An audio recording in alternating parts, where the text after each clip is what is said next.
Nipit. Nipit yan. Nipit yan. Masarap ito mga idol. Yan. Nangilaw ako kagabi. Ang tawag dito mga idol dito sa amin ay karaskas. Karaskas ito mga idol. Yan. Ililinis ko idol at lulutuin na namin ito mamaya. Ulam namin to.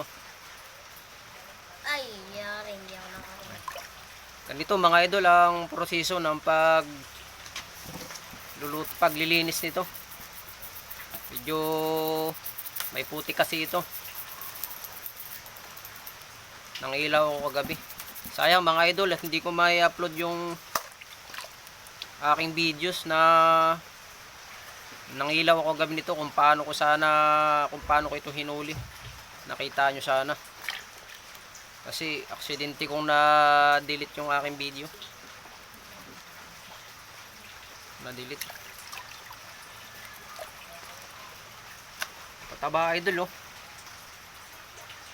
Yan oh. Mataba. O idol oh. Dami. Mabait po.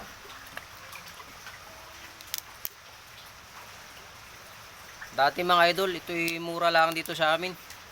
Binibili lang ito dati ng piso lang ang isa. Pero ngayon, 3-5 piso na mga idol. Medyo mahal na kasi marami ng may gusto.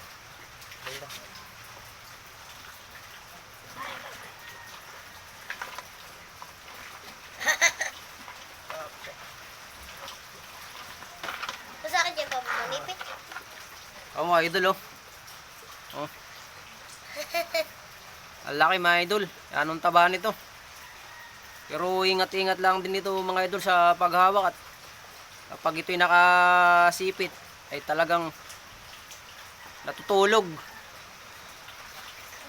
Makakatulog ka ba kung hinahintip na? Laki talaga. Yan mga idol, ganito yun oh. Binabaka yan mga idol. Yan. Bago lutuin, binabaka yan. Tapos ito, tinatanggal ito. Tinatanggal mga idol yung gilid. Yan. Tapos itong talukap. Ito. Ito mga idol, yan oh. Yan. Para sigurado mga idol, linis na linis. Yan. Oh. Para nilis na linis yan. So yun mga idol, mga ganun lang. Proseso. Tapos ito naman yung kanyang tangkuhong mga idol. Tatanggalin din ito na dito yung kanyang kinain. Yan. Andito yung taba niya idol. Ang luto nitong masarap mga idol ay ano, pinais. Yung bang merong alangan na niyog. Para din siyang hipon, pinapais. Yan. Mga idol oh. Ayan taba niya oh. Sa mga high blood mga idol, medyo kailangan hindi prosado ang kain kasi